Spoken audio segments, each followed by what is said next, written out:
And it was a narrow road, and there was a bridge in front of them. For some reason, the gunner truck stopped at the bridge, blocking our convoy when taking fire. Yeah. And the reason why the gunner stopped, it wasn't good. It wasn't a good reason, but they were taking fire, and so the gunner stopped so they can return fire and cover fire. But that essentially blocked our trucks, and there was such a narrow area, we had no radial turnaround. So they did have to get on the ground. They did have to have engage, and nobody was killed. It was actually amazing because my event, that event, and another horrific event that did harm two people outside the wire on the road in their truck. No one has died in that. I mean, at that time in 2003, the 1161st Transportation Company, the media would call us the Miracle Unit. We did have some injuries, but we never had fatalities. Okay, what about, I heard something about a little boy that was in the street and the convoy stopped and there was damage. There was, the only thing I can think of that I may have mentioned, there was a event, I think I talked more about that privately. There was a vehicle with one soldier, and he was going through an intersection, and he nicked a citizen Iraqi vehicle that didn't stop and the consensus of the people that were able to view this on the that were behind him and around him was, the verbal consensus was that he had time to kind of slow down, but instead the soldier increased the speed, nicking that vehicle, which caused a boy to be thrown, a child to be thrown out the window. And no one, because of our rules of engagement early on, no one stopped to see if the boy was okay. So to this day, I don't know the results. I got a few more questions. If you can't answer them, don't. I'm retired now. Whatever the hell I want. Okay. Did they make you guys pay for damages to your vehicles in action? Yeah, there was a thing happening. So there was an actual accident where I was threatened on base. This was inside the wire, that I was a passenger for. And it was one of those low overhanging security. It was on what we called the Baghdad International Airport, which was later renamed Bush International Airport. I have no idea why. But its also short name is BIAP, B-I-A-P.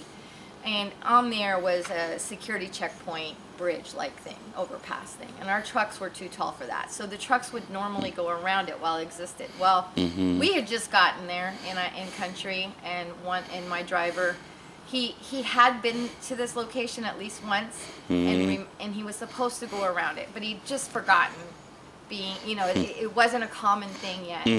And it's just that right height. You can't quite gauge it. And I'm not even thinking we're going to hit something, but we got stuck right under there. And so definitely I faced consequences, even though I was a passenger, because it was my responsibility to call it and say, oh no, that's too low. We need to go around, This was my first ride out. It was his second or third, my first ride out. So my very first ride out is like a total disaster for me right off the bat. But thank God it was inside the wire. And we were okay, no injuries, but there was massive damage done to what we call the container handling unit, which picks up our containers. It's a lot of steel, a lot of weight, and a lot of thousands of dollars.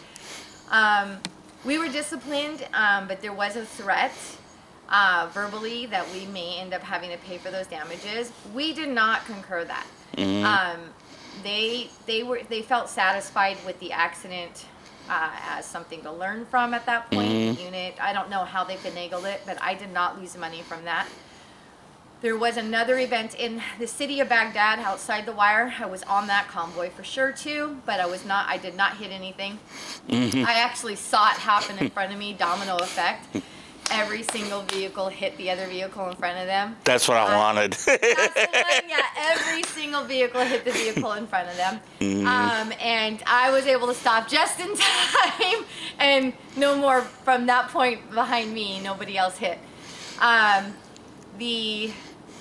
The outcome of that was, after the investigation, was that the soldiers would be paying for the damages, and a bumper on these vehicles is thousands or hundreds of dollars, if not, just the bumper could be much more expensive if anything behind that bumper is damaged as well.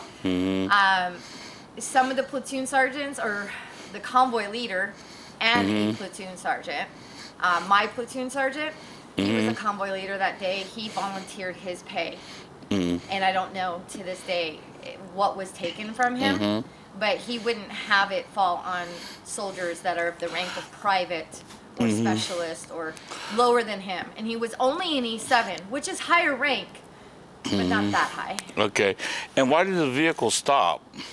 I don't remember. It could have been a citizen, a child, or anything passing. Okay. We were in the city of Baghdad, and people did just, cross through our convoy, and we don't want to run them over. Yeah. We're not that evil. Okay. Was there a protest with the officers? Do you remember that? A protest with the officers. I heard a bunch of them were supposed to. I heard a bunch of officers were supposed to retire, and they were going to retire during the Iraq War.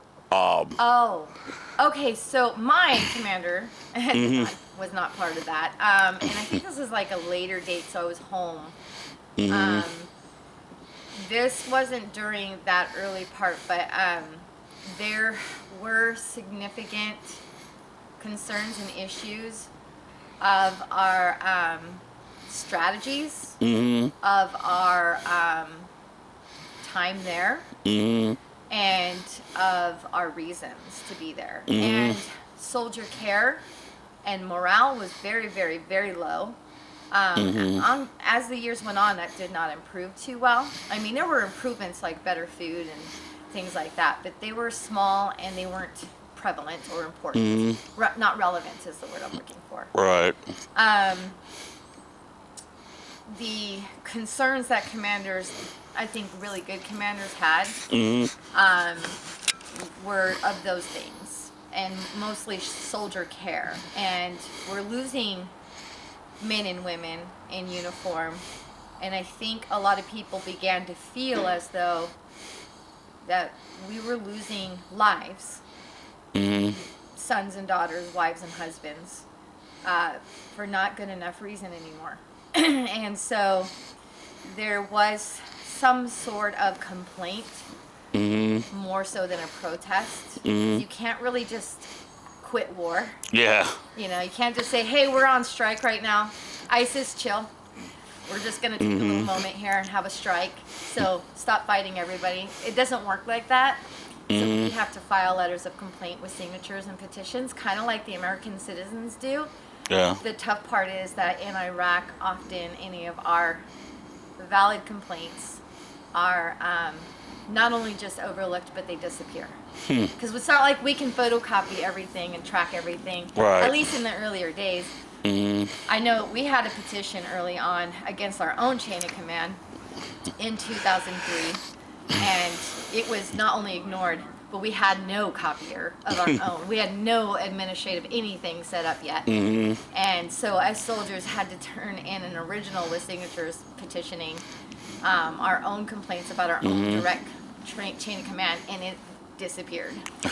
Of course. That's sad. Now, you were injured in Iraq, weren't you? Me? No. Okay, I thought you were disabled. I am disabled from service-related injury. But that's not a combat. I mean, I have a knee injury, but the funny part about that is I was playing football on base. So I'm a lucky one. Okay. And they determined that you couldn't operate as a soldier anymore, or were you classified as disabled? Yeah, and this is in country now at this point in my career. This is like 16 years into my career. there are some ties to the combat zone with the air that we were breathing and the toxicity and things like that. And so I have 2 conditions that they're tying to my services in that zone. I have fibromyalgia, which a lot of soldiers are getting disorders or chronic illnesses without detailed explanation, and they're just kind of candy dishing us, is what I call it. But we've also been heavily vaccinated, and I believe in a way that was irresponsible, because a lot of our vaccines in the data management, the medical healthcare program, never seemed to be recorded, so we would be revaccinated too soon. So I have an issue with that, and an issue with the vaccine expiration dates and the vaccine ingredients, and then a heavy vaccination schedule that I believe was negligent and irresponsible. Okay. That's my opinion. I can't really prove it. I wasn't in the medical profession. Yeah, and so my understanding, this medical condition was you had it for quite a while in the military. I did. Okay. So it's fibromyalgia and a neurocognitive disorder. That I was diagnosed not until about 2013, 2012, 2013. Well, we were investigating because it took a while, because I ended up in the emergency room. I ended up getting blood work done, and the blood work came back bad for my liver. And then we did an MRI, and then we did a CAT scan, and things were coming back bad. Blood pressure, everything was off the charts, and I couldn't understand it, because I was a healthy person. I was training all the time.